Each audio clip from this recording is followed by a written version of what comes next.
আমারই কাছাকাছি এলাকা পল্লবী, আমার বাসাও পল্লবীতে।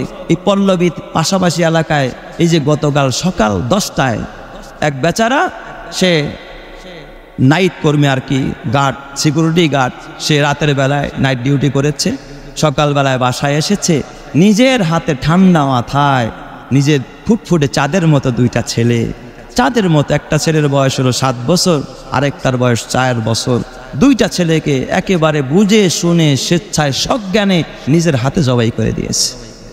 নাউজুবিল্লাহ, জোরে কোন সবাই। নিজের হাতে নিজের সন্তানকে জবাই করলো। আহারে আমার বাজান, খুব বুঝবেন এই যুগে দেখছেন কোনো পাখিও যদি তার ছানাকে খাবার দিতে না পারে, তার বাচ্চাকে কোনোদিন, পাখিটাও তার বাচ্চাকে ঠোকর মারা কি করে না, মারে না, হত্যা করে না। একটা পাখি, একটা মুরগি তার বাচ্চাকে ঠুকরায় মারে না, একটা জঙ্গলের পাখি সেও তার বাচ্চাকে মারে না, একটা বানর তার বাচ্চা, আহারে দেখেছি বানর মাটা মরে গেছে, তারপরও বাচ্চাটা এই মরা মাকে ধরে রাখছে, সেখানেও মা তাকে ছাড়ে না, বাবা তাকে হত্যা করে না। আর আজকে অভাবের কারণে সংসারে পারিবারিক টুকিটাকি কিছু মনোমালিন্যকে পুঁজি করে নিজের সন্তানকে যারা জবাই করে, তারা মানুষ নামের পশু ছাড়া কিচ্ছু নয়। ঠিক না বা ঠিক যারা গা। আফসোস লাগলো আমার এই ঘটনাটা দেখে। এই বাবা নাকি সকালবেলা তার মা, তার বিবি যিনি আর কি বাচ্চাদের মা, সে আবার এক মেসে বাবুর্চি রান্না করে, সেখানে প্রতিদিন বাচ্চা নিয়ে যায়, কিন্তু আজকে সে বাচ্চা নেয় নাই।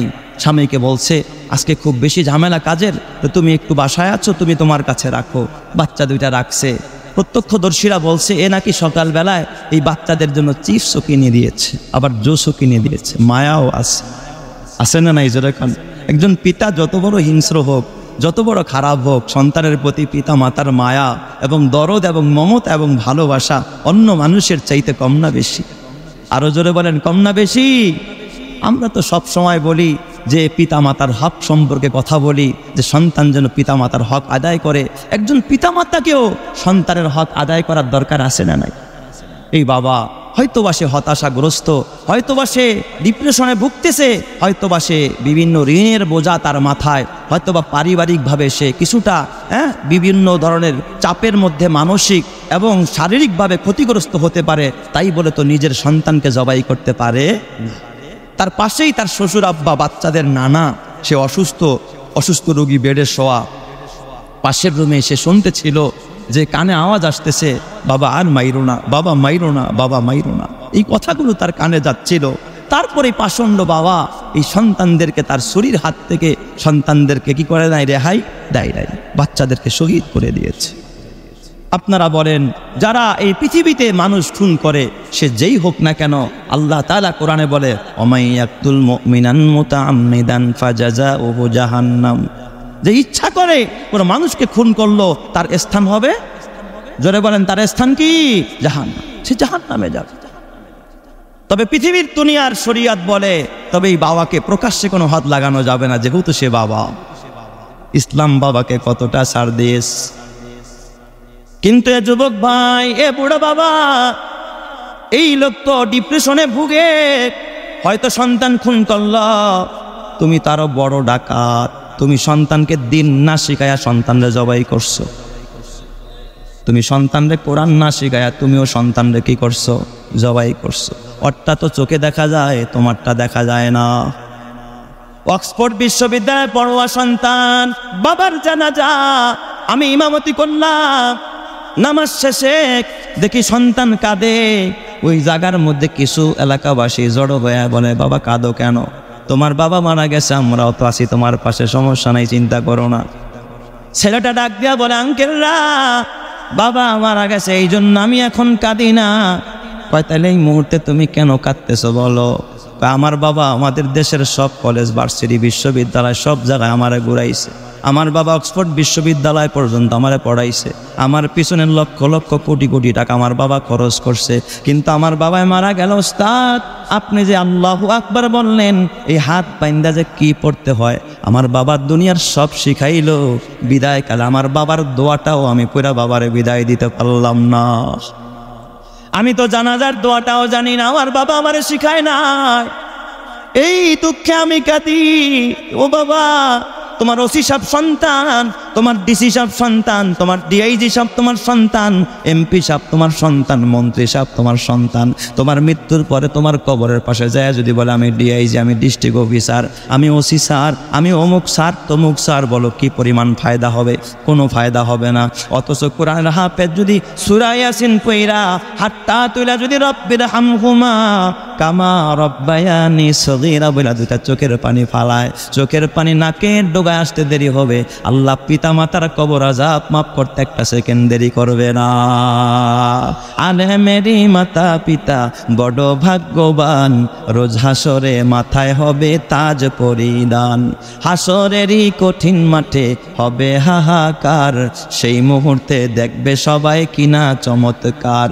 প্রশ্ন হবে মুকুট মাথায় কে বা কাহারা, জবাব হবে আলেমেরই মা বাবা তাহারা।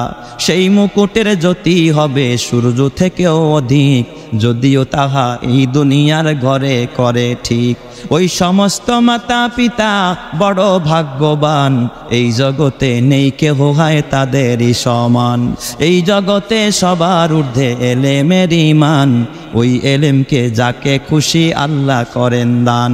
এই এলেমের গুণে আদম সম্মানিত হয়, ফেরেশতারা সেজদা করে কোরআনে তা কয়।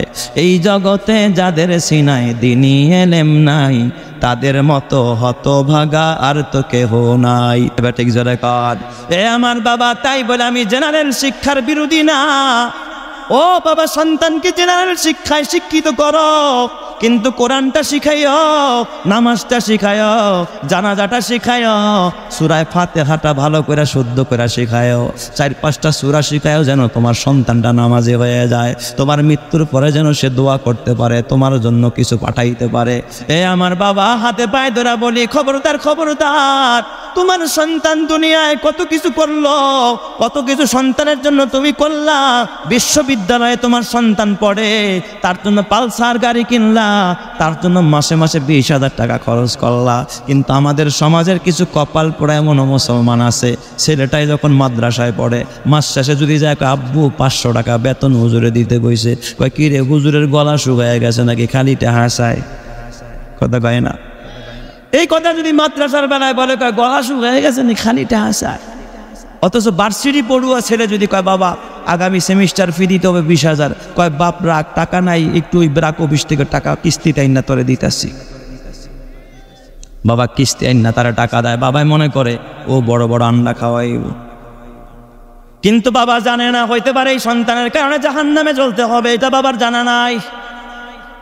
এ যুবক ভাই, বেজার হইও না, আমার সাথে রাগ করে লাভ নাই। চক্ষুটা বন্ধ করে দেখো, রাত্র 3টায় আসবা এই জামিয়া ইসলামিয়া খিলকেত বাজার মাদ্রাসায়। তোমার ঘরটাও চেক করবা রাত্র 3টায়, আর এই মাদ্রাসাও চেক করবা রাত্র 3টায়।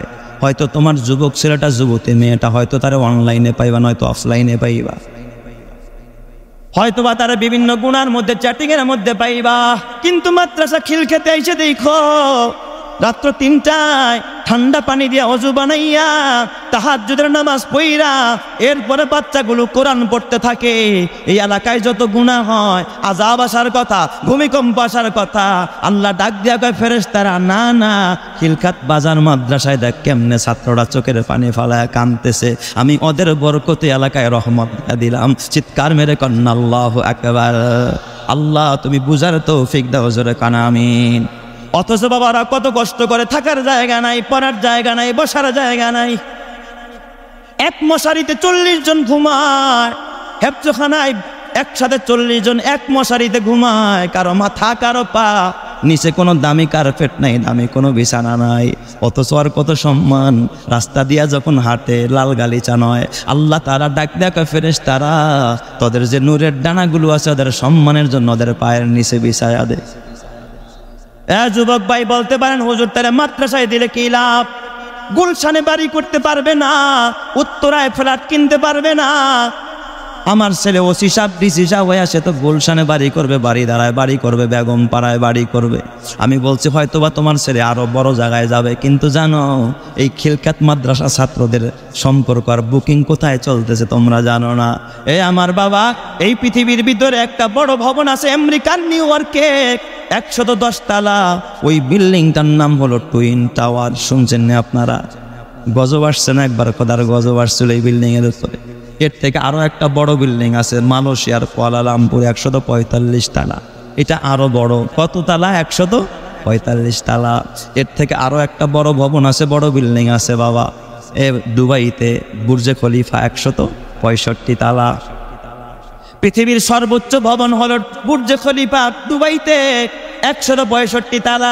এর থেকে বড় কোনো ভবন এই জমিনে নাই। বিজ্ঞান বলে, সায়েন্স বলে, আধুনিক বিশ্ব বলে এর থেকে বড় কোনো ভবন বানাইলে জমিন ভূগর্ভে চলে যাবে, তার ধারণ ক্ষমতা নাই। তার মানে পৃথিবীর সর্বোচ্চ সম্মান 165 তলা, যেটা বুর্জে খলিফায় অবস্থিত রে মুসলমান। কিন্তু জানো না, এই মাদ্রাসায় ভ্যানওয়ালার সন্তান, রিক্সাওয়ালার সন্তান, অটোওয়ালার সন্তান, দিনমজুরের সন্তান, একজন হকারের সন্তান এই মাদ্রাসা থেকে যখন কোরআনের হাফেজ হয়ে যায়, ওর বুকিং কোথায় জানোনি? কিয়ামতের ময়দানে আল্লাহ বলবে ক্বালু লিসাহিবিল কুরআন, আল্লাহ তাআলা ডাইকা বলবে হাফেজে কোরআন আয়, তোর জন্য আমি আমেরিকার মতো, নিউ ইয়র্কের মতো 110 তলা না, মালয়েশিয়ার কুয়ালালামপুরের মতো 145 তলা না, ওই যে দুবাইয়ের মতো বুর্জে খলিফার মতো 165 তলা না, আমি তোদের প্রত্যেকের জন্য 6666 তলা বিশিষ্ট জান্নাতটা আমি বরাদ্দ দিয়া দিলাম। চিৎকার মেরে কান আল্লাহু আকবার। শুধু তাই না, ওর মা বাবারা ডাক দিবে হাফেজে কোরআনের মা আয়, হাফেজে কোরআনের বাবা কোথায়? নূরের মেম্বার কায়েম কইরা আল্লাহ ওই মেম্বারের মধ্যে বসায়া নূরের টুপি মাথায় পড়ায়া দিবে। এক একটা টুপির জ্যোতি হবে সূর্যের আর কি আলো তার থেকেও বেশি। আল্লাহ আমাদের সবাইকে নসিব করো, জোরে কান আমিন।